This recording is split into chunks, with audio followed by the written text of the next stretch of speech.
Can you feel that knot of anxiety tightening in your stomach? That familiar dread mixed with a desperate, irrational flicker of hope? What if all the grinding, all the losing, all the long, painful nights of a season gone wrong could be undone by the bounce of a few plastic balls? Or, more agonizingly, what if those same random bounces condemn your struggling franchise to another year in the wilderness, watching a generational talent slip through your fingers, destined for a team that barely deserved a lottery pick in the first place?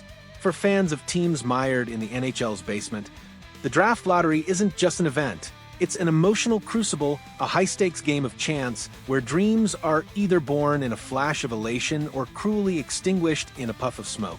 Good evening, hockey faithful, and welcome to a special report that dives deep into the heart of one of the NHL's most contentious and captivating spectacles, the draft lottery. Every year, as the regular season winds down, the focus for non-playoff teams shifts from the ice to the ping-pong balls, from the standings to the percentages. It's a system designed, in theory, to prevent blatant tanking, to inject parity, and to offer a glimmer of hope to the league's perennial strugglers. But in practice, it often feels like a cruel twist of fate, a televised game of Russian roulette where the biggest losers don't always get the biggest rewards. Today, we're going to explore the raw emotions, the strategic implications, and the enduring debate surrounding this pivotal moment that can reshape a franchise's destiny in mere minutes. The NHL Draft Lottery, in its essence, is a mechanism born out of necessity. For years, teams at the bottom of the standings would engage in what was widely perceived as tanking, deliberately losing games to secure the best possible odds at the first overall pick. This practice, while strategically understandable from a franchise perspective, was anathema to the competitive spirit of the game and a disservice to the fans. So, the lottery was introduced, a system designed to add an element of unpredictability to ensure that the worst team in the league wasn't guaranteed the top selection. It's a simple concept on the surface, a series of weighted draws using ping-pong balls, assigning numerical combinations to each of the non-playoff teams. The team with the worst record gets the highest odds, and those odds gradually decrease as you move up the standings. But here's where the promise often collides with the peril. While the worst team does have the best chance, they are by no means guaranteed the top pick. In fact, it's a relatively common occurrence for a team to finish dead last and still fall several spots in the draft order, watching as a team with significantly lower odds leaps ahead. This creates an almost unbearable tension, a gut-wrenching despair for fan bases who have endured a season of futility, only to be told that their suffering wasn't quite enough to secure the ultimate prize. The allure of a generational talent at the top of the draft, a Connor McDavid, an Auston Matthews, a Sidney Crosby, is so immense that missing out by a stroke of bad luck feels like a profound injustice, a cosmic joke played at the expense of loyal, long-suffering fans. The build-up to the draft lottery is an emotional roller coaster unlike any other in sports. For weeks, fan communities buzz with simulations, dissecting every percentage point, every possible scenario. Websites offer lottery simulators, allowing fans to play out hundreds, even thousands of hypothetical draws, feeding into the hopeful delusion that somehow this year, the odds will finally be in their favor. Then comes the live event itself, a spectacle of nerves and anticipation. General managers, coaches, and team representatives sit stoically, poker-faced, as the numbers are revealed one by one. Fans watch, glued to their screens, clutching good luck charms, their hearts pounding with every ball drawn. The tension is palpable, the silence in living rooms across the league broken only by the announcer's voice and the clatter of plastic, and then the reveal. For a select few, it's a moment of unbridled euphoria. A team that finished in the middle of the pack, with long odds, suddenly finds itself catapulted to the top, securing a franchise-altering talent. The roar of celebration, the immediate shift in the team's trajectory. It's the lottery's dream scenario, a testament to the unpredictable nature of the game. But for many others, it's a moment of crushing disappointment. Imagine being a fan of a team that finished last, enduring a season of painful losses, only to watch your team drop to third, fourth, or even 5th overall. The air goes out of the room, the hope evaporates, replaced by a bitter sense of injustice. All that losing, all that sacrifice, all for naught. It's a feeling that resonates deeply, a shared experience of collective heartbreak that binds fan bases together in their misery. Consider the hypothetical plight of a team like the fictional Metro City Mavericks. They've been stuck in a perpetual rebuild for nearly a decade, consistently finishing at or near the bottom of the league. Their fans have been told to trust the process, to embrace the pain for future gain.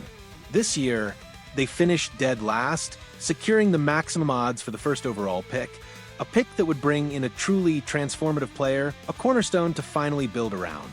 The city is buzzing, the simulations are favorable, hope is at an all-time high. But then, on lottery night, the ping-pong balls fall differently.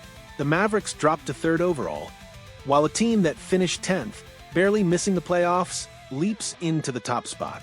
The collective groan from Metro City is almost audible across the continent. It's not just about missing out on one player, it's about the psychological blow, the feeling that even when you do everything right or rather wrong enough to finish last, the system still finds a way to deny you. It's a stark reminder that in the NHL Draft Lottery, there are no guarantees, only probabilities, and those probabilities often seem to conspire against the most deserving. This inherent unpredictability fuels an ongoing, passionate debate. Is the lottery truly fair? Arguments in favor often point to its original intent, preventing blatant tanking. Without the lottery, the incentive to finish last would be overwhelming, potentially leading to even more unwatchable hockey in the latter half of the season. It ensures that every non-playoff team has at least a mathematical chance, however slim, at the top pick, keeping a broader range of fan bases engaged in the process. However, the arguments against the current system are equally compelling. Critics argue that it unfairly penalizes the worst teams, those who are arguably in the most desperate need of a franchise-altering talent. They contend that it rewards mediocrity, allowing teams that were merely bad to leapfrog those who were truly terrible. The psychological impact on struggling franchises and their fan bases can be immense, fostering a sense of cynicism and resentment when their consistent suffering isn't adequately rewarded. It's a delicate balance, a constant tug-of-war between competitive integrity and the desire to truly help the league's most downtrodden teams. The aftermath of the draft lottery sets the stage for the entire offseason. For the teams that win, it immediately shifts their strategic focus, allowing them to draft a cornerstone player and build around them with renewed vigor. For those who drop, it forces a reevaluation of their draft board, potentially leading to more complex trade scenarios or a deeper dive into the talent pool. The long-term impact of a top pick on a franchise cannot be overstated. A single player can redefine a team's identity, elevate its performance, and reignite fan passion for years to come. Conversely, consistently missing out on those top-tier talents can prolong a rebuild, extending the period of frustration and testing the patience of even the most loyal fan bases. Yet, despite the heartbreaks and the perceived injustices, hope springs eternal in the world of the NHL Draft Lottery. Every year, as the season concludes, the cycle begins anew, and fans once again allow themselves to dream of that one lucky bounce, that one magical combination of numbers that could finally turn their franchise around. In conclusion, the NHL Draft Lottery is a fascinating, frustrating, and ultimately indispensable part of the hockey calendar.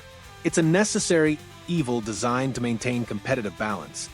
Yet it often feels like a cruel twist of fate for those who suffer the most. It's a source of both profound despair and unbridled elation, a moment where the arbitrary bounce of a few plastic balls can shatter dreams or ignite a franchise's future. It reminds us that in the unpredictable world of professional sports, even when you play by the rules and endure the pain, destiny sometimes has other plans. So, what are your thoughts, Hockey Nation? Do you believe the NHL Draft Lottery in its current form is a fair and effective system for promoting parity and preventing tanking? Or do you think it needs a radical overhaul to better reward the teams that truly struggle? Share your own lottery night experiences, your biggest heartbreaks, or your most unexpected triumphs in the comments below. And if this deep dive into the emotional roller coaster of the draft lottery got your hockey senses tingling, make sure to hit that like button and subscribe for more exclusive content. Your engagement fuels our passion for bringing you these compelling stories where every bounce, every pick, and every decision can change the game.